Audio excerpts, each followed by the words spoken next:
it's summer! Which means summer reading! Hooray! This is video 3 of the Audible trilogy. What's Audible? Glad you asked. Audible is the leading provider of audiobooks everywhere, with thousands of titles to choose from non-fiction to fiction to anything your little heart desires. I love Audible. Audible and I are friends. We've made friendship bracelets. We're going to make friendship bracelets. You give me a call, Audible. That being said, Audible's got a free audiobook for you right now. Just type in audible.com/CassJ and you would download a 30-day trial and also get a free audiobook. Again, that is audible/CassJ, as in CassJayTuck, minus the tuck. Come on, just do it, it's summer. Live a little. Okay, so my last review was of Steelheart by Brandon Sanderson, after which I promptly finished another book by Brandon Sanderson, the first of a series, Mistborn, The Final Empire. I loved it so much, I decided to read it again. Well, hear it. So this video's theme is a book I loved so much that I wanted to hear it as an audiobook.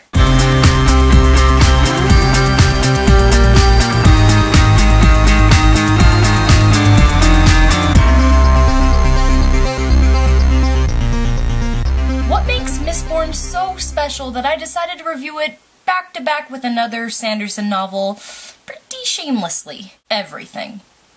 Where do I even start? Do I start with the fact that I have never been so impressed with any system of magic in any other book? Ever? Or that I would rank the series, so far, amongst the greats of sci-fi and fantasy? Might it have something to do with the characters I loved and hated as if they are real human beings? I just don't know. All of it. The biggest trouble with Mistborn is I can't really summarize it. Those who have read the book would understand. It's a very convoluted plot that's actually best understood through just reading the book, but I went ahead and provided a summary below if you are interested. This book is a treasure. A Bruno Mars grade treasure. I haven't read all of the books yet, but I've been assured that they just get better and better, and I have a really hard time imagining that's even possible. But I'm excited to keep going.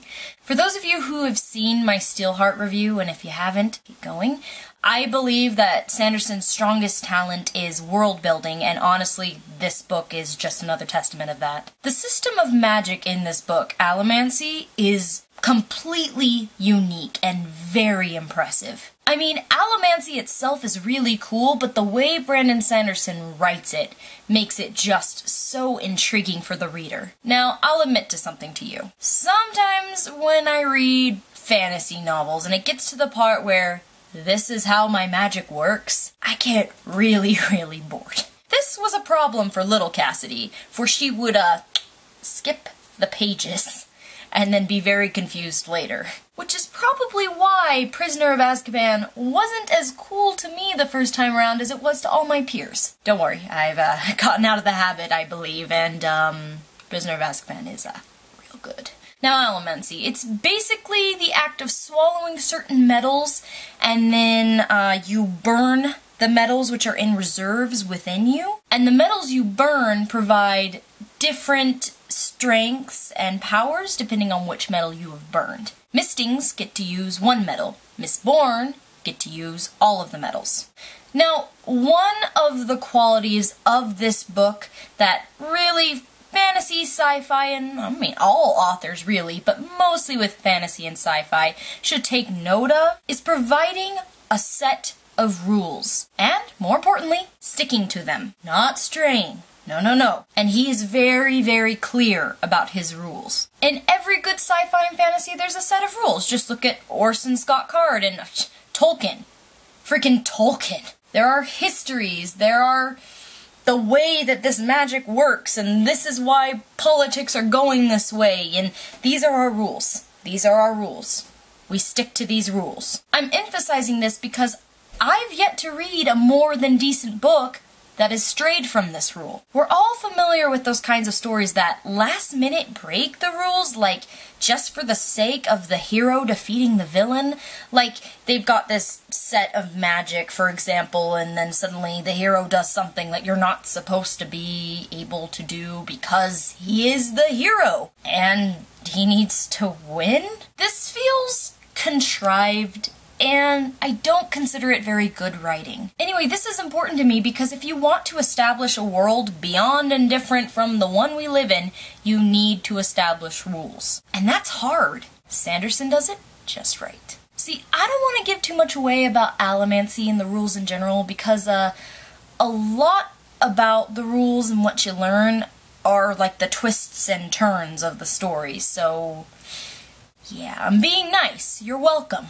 Now, the plot itself is rich with a good story. And it's almost like the book showed me how boring other stories are in comparison. Anyway, for those of you who have read this, I'm just dying to discuss this. How much do you love the Lord Ruler? Honestly, top 10 list of villains, bad guys, protagonists, whatever you want to call them, your hero, Loki, people you love and fantasize about on Tumblr, wink. You guys are crazy. I would say he's way high up there. Well, I don't love him, obviously, but just the fact that you never see him, you never meet him, and you only hear about him through characters and the logbook, like, until the very end. It's all incredibly enigmatic and thought-provoking, and then when you do meet him, it's just like, whoosh! Character, character, character. Anyway, he might have ended up being my favorite character if it weren't for Kelsier, who, won by a landslide. It's not that I don't acknowledge that he is incredibly manipulative and selfish at times, I do, but I really, really think this added to his character well. And I will say this until I'm blue in the face about this book, but character development, character development, character development, backstory, backstory, backstory, backstory. Sanderson misses no holes. This book is not Swiss cheese, it's a block of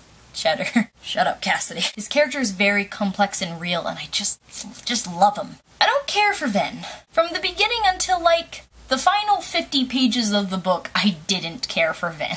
I've been assured that I will like her much better in the upcoming books, and I kind of felt that coming on, so I'm a lot more comforted than I was, you know, before. But heck, I liked Elend more than Ven. It's not really Sanderson's fault. She just happens to be one of my least favorite archetypes in fiction. You know, the really reserved, quiet, I can't trust anybody. Don't touch me. You're going to betray me someday, just like everybody else. And I mean, she has a reason to feel this way, like a legitimate character development-y reason.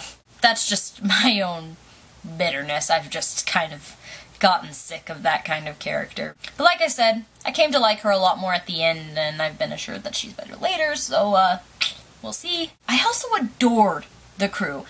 Dixon, Ham, Breeze, Marsh, Spook, etc. Loved those guys. Sanderson doesn't let them starve and waste away like throwaway characters. Every character has a story. Now, maybe you're looking for another reason to pick up this book at the library or download it on Audible and you want me to give it to you. Alright?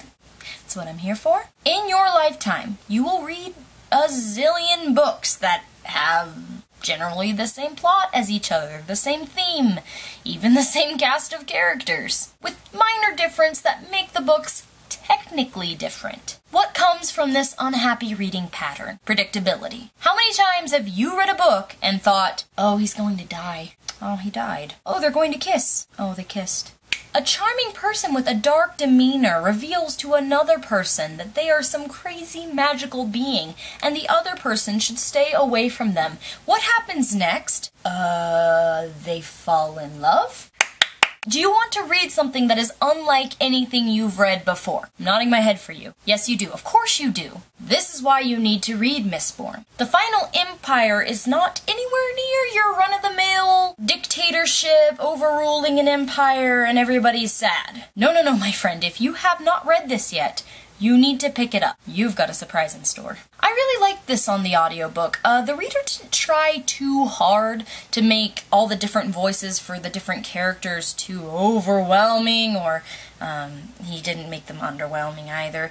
You know when sometimes audiobooks, there's a lot of men in the story and then there's a girl, and sometimes when he voices the girl it's like, oh, hi guys! How you doing? like he's voicing a demented chipmunk and not a woman. He had no trouble with this, and that made me so happy. And yet, every character was very distinct. I had no problem distinguishing which character was which. Although he did speak a little slowly for my taste, I know that people prefer that sometimes, so that's great. But for me, what worked is I just notched up the speed, just one, doop. And it helped immensely. It was much better for me. But in the end, I thought he was fantastic. So let's review. Cassidy, why should I read Mistborn? 1, because you've never read anything like it, you dummy. 2, the wonderful cast of characters. 3, the scary and interesting world of the Final Empire. 4, because I told you to. I'm on a Sanderson kick, guys. It's like a drug. Read Mistborn. Read Mistborn. Do